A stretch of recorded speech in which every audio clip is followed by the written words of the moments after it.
जय भीम। मैं हूं अशोक कुमार और आप मेरे साथ देख रहे बहुजन विचारधारा विश्लेषण। आज हम बात करेंगे एमबीबीएस के स्टूडेंट्स की। जो हरियाणा में एमबीबीएस के स्टूडेंट हैं, जो एमबीबीएस कर रहे हैं, करने के इच्छुक हैं, डॉक्टर बनने के इच्छुक हैं। हरियाणा प्रदेश में भारतीय जनता पार्टी की जो सरकार है, वर्तमान में मनोहर लाल खट्टर की सरकार है, उन्होंने जो है एक नई पॉलिसी को जो है अब ज़मीन पे उतार दिया है। जो पॉलिसी 2020 में बनाई गई थी, उस समय पे जो है इसका विरोध किया था कुछ दलों ने, और कुछ दल जो है आज भी इसका विरोध कर रहे हैं। तो पॉलिसी क्या है?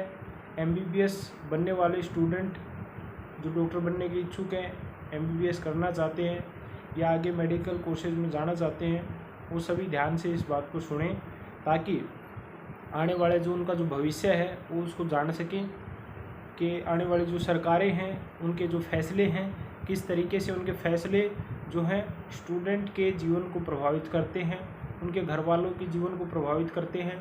तो ये सारे फैसले जो हमें देखने पड़ेंगे।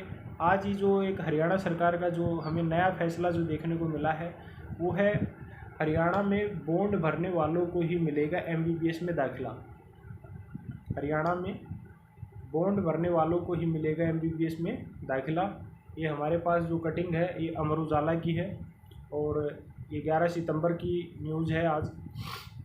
तो आप देख सकते हैं हमारे साथ जो हम बता रहे हैं आपको, ये आप लोगों को सोचना पड़ेगा इन सभी मुद्दों के ऊपर कि किस तरीके से सरकारें जो हैं वो एजुकेशन सिस्टम को बहुत ही कमज़ोर कर रही हैं देश में। आज देश में एजुकेशन के ऊपर सबसे ज़्यादा टैक्स लगाए जा रहे हैं। तो पहले हम इसकी बात कर लेते हैं, इस मुद्दे की। उसके बाद में अगले वीडियो में मैं आपको निजीकरण के बारे में थोड़ा विस्तार से जानकारी देने की कोशिश करूंगा। तो आज की क्या न्यूज़ है? ये जो पॉलिसी है 2020 में बनी थी, अधिकतर विद्यार्थियों ने नहीं भरे बॉन्ड, यानी जिन विद्यार्थियों ने बॉन्ड नहीं भर पाए वो जो है अब स्टडी में कंटिन्यू नहीं है। हरियाणा सरकार ने नवंबर 2020 में एमबीबीएस फीस को लेकर के पॉलिसी जारी की थी। उसी समय प्रदेश में कोरोना के मामले आने के चलते यह पॉलिसी सख्ती से लागू नहीं हो पाई। ऐसे में एमबीबीएस में विद्यार्थियों के दाखिले तो हो गए, लेकिन काफ़ी संख्या में विद्यार्थियों ने बॉन्ड नहीं भरे। इसको चिकित्सा शिक्षा एवं अनुसंधान निदेशालय ने गंभीरता से लिया है, क्योंकि हाल ही में नीट का परिणाम आया है और अब एमबीबीएस के लिए दाखिले शुरू होने हैं। तो जो नए सत्र से पहले चिकित्सा शिक्षा एवं अनुसंधान निदेशालय ने जो जारी गाइडलाइंस की हैं, उन गाइडलाइंस के ऊपर हम बात करते हैं। हरियाणा में अब एमबीबीएस डिग्री के लिए किसी भी सरकारी मेडिकल कॉलेज में दाखिला लेने के लिए बॉन्ड या फीस भरना अनिवार्य कर दिया गया है। जो विद्यार्थी बॉन्ड नहीं भरेंगे उनके दाखिले पर विचार नहीं किया जाएगा। इसके अलावा पिछले साल से सरकारी मेडिकल कॉलेजों में एमबीबीएस कर रहे विद्यार्थियों को भी बॉन्ड या फीस भरने के लिए दिशा निर्देश दे दिए गए। चिकित्सा शिक्षा एवं अनुसंधान निदेशालय ने पंडित भगवत दयाल शर्मा स्वास्थ्य विश्वविद्यालय रोहतक समेत सभी सरकारी मेडिकल कॉलेजों को पत्र भेजकर बॉन्ड पॉलिसी को लागू कराने को कहा है। इसमें कहा गया है कि सत्र 2022-23 में प्रदेश के सभी सरकारी कॉलेजों में एमबीबीएस में दाखिला लेने के अभ्यर्थी को पहले बॉन्ड भरना होगा। इसके अलावा 2020-21 और 2021-22 के विद्यार्थियों को भी पॉलिसी के अनुसार बॉन्ड या फीस भरने के लिए बाधित किया गया है। भरने होते हैं दो प्रकार के बॉन्ड। सरकारी मेडिकल कॉलेजों में एमबीबीएस के दाखिले के लिए विद्यार्थी को दो बॉन्ड भरने होते हैं। एक 5 लाख रुपये होता है। अगर कोई विद्यार्थी बीच में पढ़ाई छोड़ देता है तो उसे यह जो राशि है कॉलेज में जमा करानी होती है।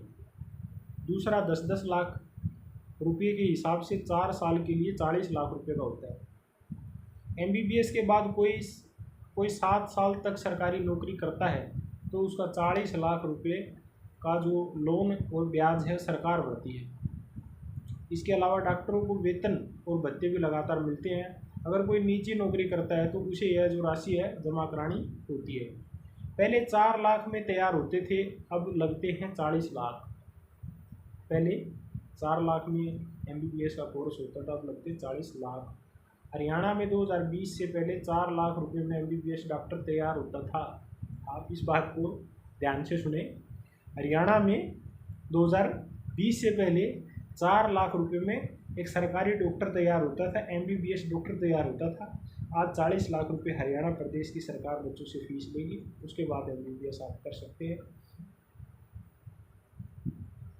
नई नीति के तहत अब 4 साल का कोर्स 40 लाख रुपए में तैयार होता है।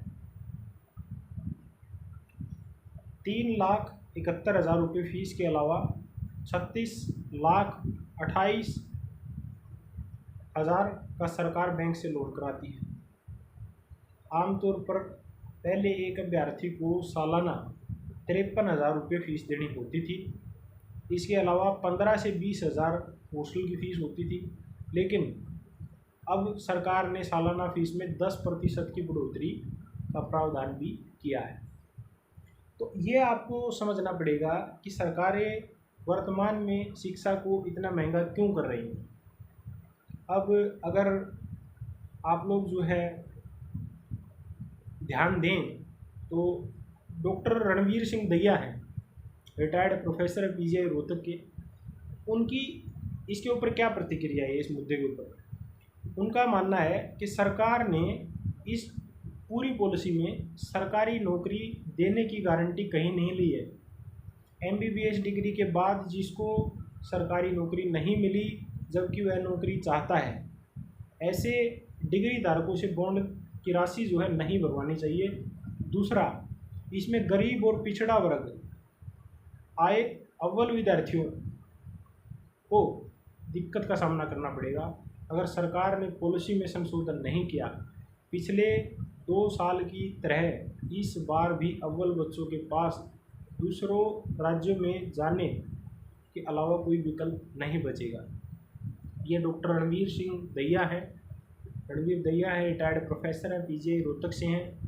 तो इन्होंने जो है सरकार से अपील की है कि आप लोग इस फैसले को जो है संशोधित करो।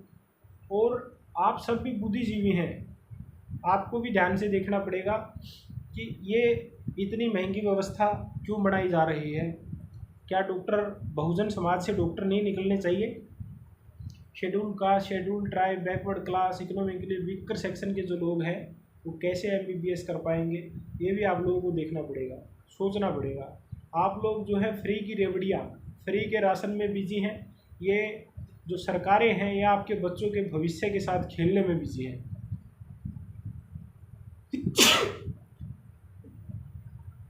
तो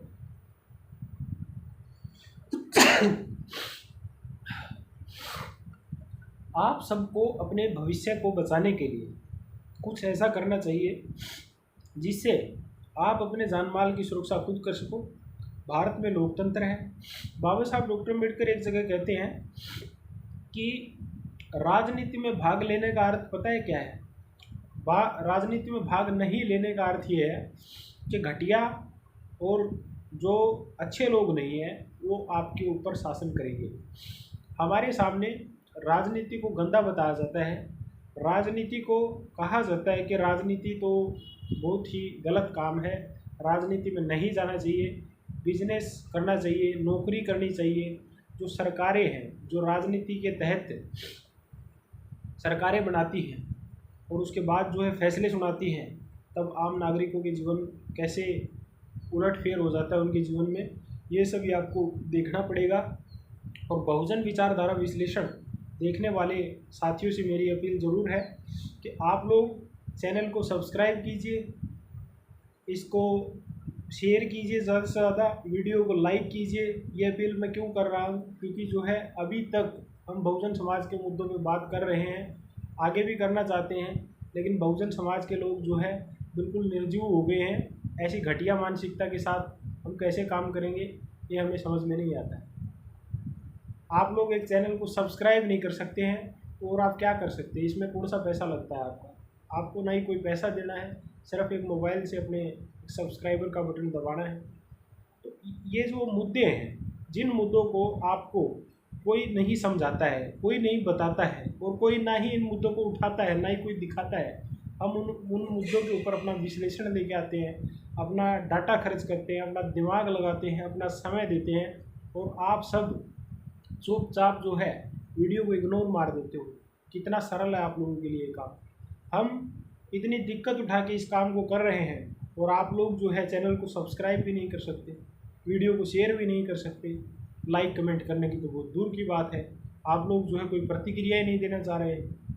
तो ऐसा मत कीजिए प्लीज़, क्योंकि हम आपसे हैं और हम आपके लिए ही काम कर रहे हैं। आपके मुद्दे हमारे लिए महत्वपूर्ण हैं। मैं कई बार अगर किसी राजनीतिक दल पे, जो बहुजन समाज का अपना राजनीतिक दल है, अगर उसके ऊपर कोई टीका टिप्पणी करता हूँ तो मैं एक विश्लेषक के नज़रिए से करता हूँ, न कि मेरी कोई व्यक्तिगत ईर्ष्या है उससे। वो हमारे समाज का सर्वश्रेष्ठ राजनीतिक दल है, मेरी उसके प्रति आस्था है। लेकिन मैं उसके साथ साथ ये भी कहना चाहूँगा कि अंधभक्त होना भी छोड़ दीजिए। वर्तमान में अगर कुछ सुधार नहीं किए गए तो ये निजीकरण इसी तरीके से बढ़ता जाएगा और आप लोग बर्बाद हो जाओगे। आने वाली जो नस्लें हैं, आने वाली जो पीढ़ियाँ हैं, वो बिल्कुल ही निर्जीव पैदा होंगी, क्योंकि आप लोग कुछ बचा ही नहीं पा रहे हैं। पब्लिक सेक्टर की अहमियत को बहुजन समाज कभी नहीं समझ पाया है, आज भी नहीं समझ पा रहा है। उसको लगता है कि प्राइवेटाइजेशन हो जाएगा, कुछ नहीं बिगड़ेगा। भाई, जिस आरक्षण के तहत आप लोगों को नौकरियां मिली है, जब वही नहीं लागू होगा, अब फीसें बढ़ा दी जा रही है, जब आपके बच्चे पढ़े लिखे नहीं होंगे तो कैसे आपके घरों में नौकरियाँ आएंगी। उसके साथ साथ जो लोग इस काम को आगे बढ़ा रहे हैं, अगर आप लोग उनको भी सहयोग नहीं करोगे तो थोड़े दिन में वो भी मारे जाएंगे। आप किस तरह का व्यवहार उन लोगों के साथ कर रहे हैं, किस चाटुकारिता में आप बिजी हैं। तो आप सभी को जो है जागना पड़ेगा और एकजुट होना पड़ेगा। आप भी जागो, दूसरों को भी जगाओ और बहुजन मुद्दों के ऊपर बात करना सीखो, बहुजन वैचारिकी के ऊपर बात करना सीखो, अपने अच्छे भले बुरे के बारे में सोचना सीखो। कब तक आप टेलीविज़न मीडिया से ठगते रहेंगे, कब तक बाहर के लोग जो है आप लोगों का इस्तेमाल करते रहेंगे। कोई आता है आपको गारंटी बांट के चला जाता है। अब जो जगह जगह पे हर राज्य में जाके गारंटी बांट रहा है, कह रहा है मैं बिजली फ्री दूंगा, पानी फ्री दूंगा, ये फ्री दूंगा, वो फ्री दूंगा। घोषणा क्यों नहीं करते कि दिल्ली प्रदेश में MBBS की जो पढ़ाई है वो 0 फीस पे होगी। कीजिए अरविंद केजरीवाल जी, घोषणा कीजिए। जो प्राइवेट स्कूल है या फिर जो दूसरी सुख सुविधाएं हैं, उन सभी को भी आप 0 कर दीजिए। और SC, BC और ST और जो इकोनॉमिकली वीकर सेक्शन के लोग हैं, उन सभी के लिए भी जो है आप बैंकों में बगैर गारंटी के लोन की सुविधा करा दीजिए, तब मानते हैं। और प्रमोशन में रिजर्वेशन को लागू करा दीजिए। आप लोग जो ये फ्री की रेवड़ियाँ बांट रहे हैं कि पानी फ्री हो जाएगा, बिजली फ्री हो जाएगा, ये फ्री हो जाएगा, वो फ्री हो जाएगा, ये तो 2000 का खर्चा एक महीने का। 2000 तो एक दिहाड़ी मजदूर भी कमा लेता है। आप लोग जो है उनका जो भविष्य बनाने की जो बात है, वहाँ पे जो है आप भाग जाते हैं। तो हरियाणा प्रदेश की जो पॉलिसी है बेहद ही खतरनाक है। हरियाणा प्रदेश की इस पॉलिसी को संशोधित नहीं किया गया तो बहुजन समाज के जो बच्चे हैं, SC, BC और इकोनॉमिकली वीकर सेक्शन के जो बच्चे हैं, वो बच्चे जो है नहीं पढ़ पाएंगे। अभी आप लोगों ने देखा होगा यूक्रेन में युद्ध हुआ था, हमारे सबसे ज़्यादा जो विद्यार्थी हैं भारत के, वो यूक्रेन में MBBS